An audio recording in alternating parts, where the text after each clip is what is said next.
Reprise de débat. L'honorable député de Saint-Léonard, Saint-Michel. Je vous remercie, Monsieur le Président. C'est avec enthousiasme que je relève certains des nombreux mérites du budget déposé la semaine dernière par mon collègue, l'honorable ministre des Finances. Le budget de 2017 représente la prochaine étape du plan ambitieux de notre gouvernement. Ce plan vise à réaliser des investissements judicieux qui créeront des emplois, feront croître notre économie et offriront davantage de possibilités pour les membres de la classe moyenne et ceux qui travaillent fort pour en faire partie. Ce budget place les Canadiens au cœur d'une économie de l'avenir plus innovatrice, une économie qui créera des emplois pour aujourd'hui et pour demain.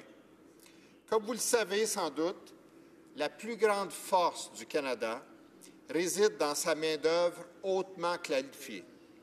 Toutefois, l'innovation transforme la façon dont nous vivons et travaillons, entraînant des nouveaux défis et ainsi de nouvelles possibilités.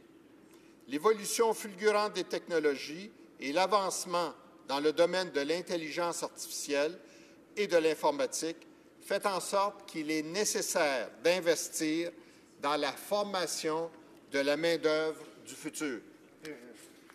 Le gouvernement présente son plan pour l'innovation et les compétences, un plan qui met l'accent sur les gens et qui tient compte du caractère changeant de l'économie afin d'assurer qu'elle fonctionne pour tous les Canadiens.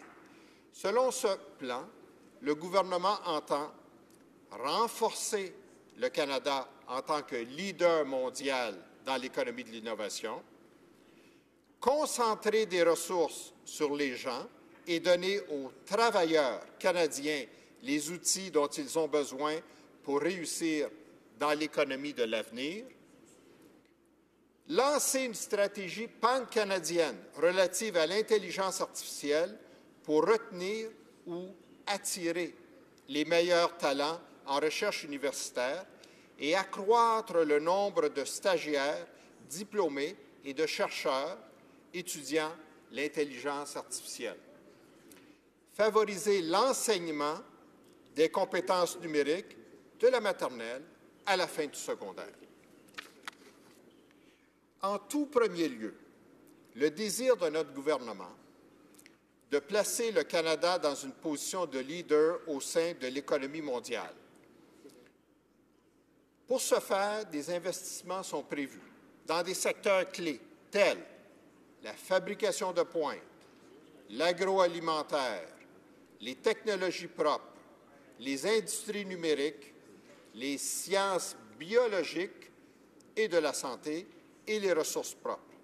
Le gouvernement permettra aussi aux innovateurs canadiens d'avoir accès plus facilement à ces programmes et d'en bénéficier, ce qui augmentera les fonds dont ils disposent pour transformer les idées en entreprises prospères.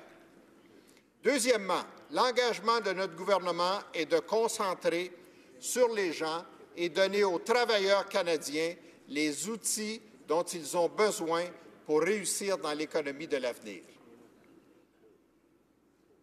Le gouvernement désire lancer une initiative ambitieuse qui, à chaque année, appuiera jusqu'à 10 000 nouveaux stages d'apprentissage intégrés au travail et de placement coopératif, ce qui permettra à un plus grand nombre de Canadiens jeunes d'acquérir les compétences et l'expérience nécessaires pour commencer une carrière bien rémunérée après leurs études.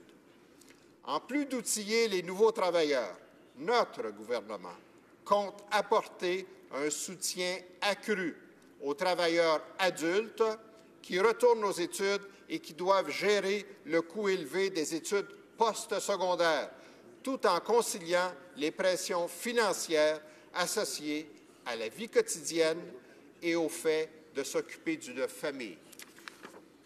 De plus, notre gouvernement compte créer des occasions d'apprentissage continu pour qu'un prochain emploi soit aussi un meilleur emploi. Pour ce faire, diverses mesures sont mises en place, telles accroître considérablement l'aide fédérale aux provinces et aux territoires en versant 2,7 milliards de dollars sur 6 ans afin d'aider un plus grand nombre de Canadiens sans emploi ou sous-employés à accéder aux mesures de soutien à la formation et à l'emploi dont ils ont besoin pour trouver et conserver de bons emplois.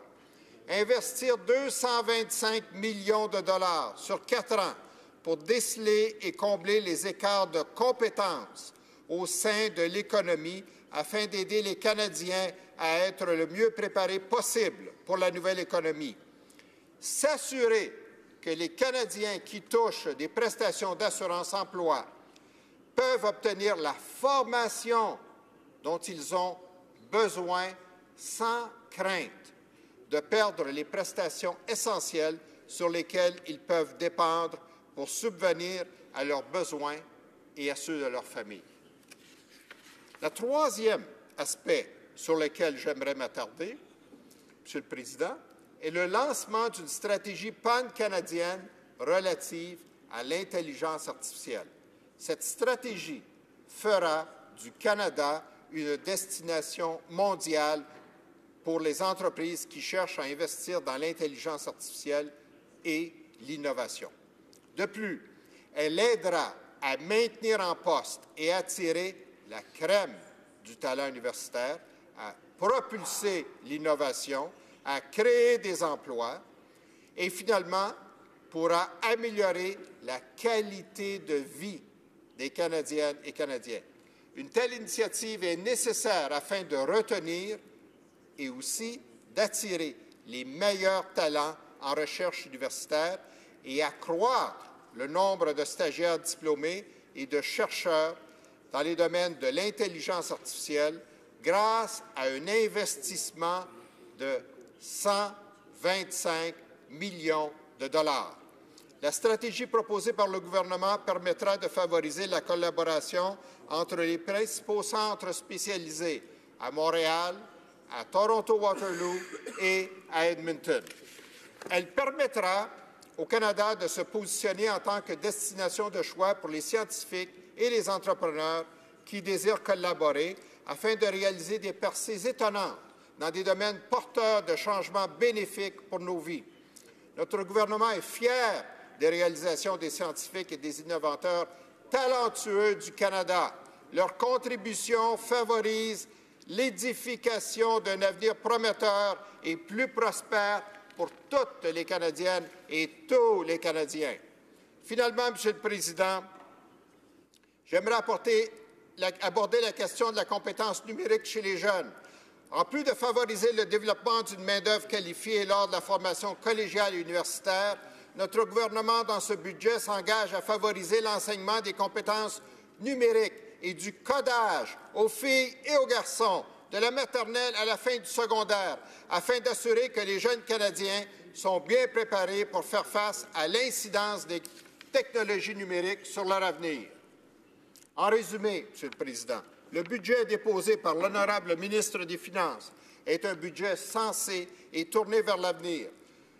Son investissement dans la recherche et l'innovation démontre que notre gouvernement s'affaire à investir dans le Canada de demain.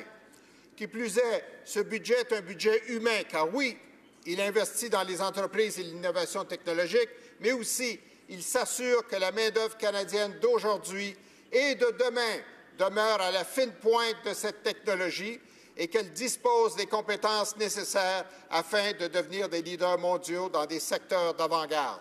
Alors, Monsieur le Président, je vous remercie pour le temps alloué et je constate que je suis le dernier à prendre la parole ce soir. Alors, je voudrais souhaiter à tous mes collègues de cette honorable Chambre et à tout notre personnel les remercier pour leur bon concours et souhaiter une bonne soirée à tous. Merci. Yeah.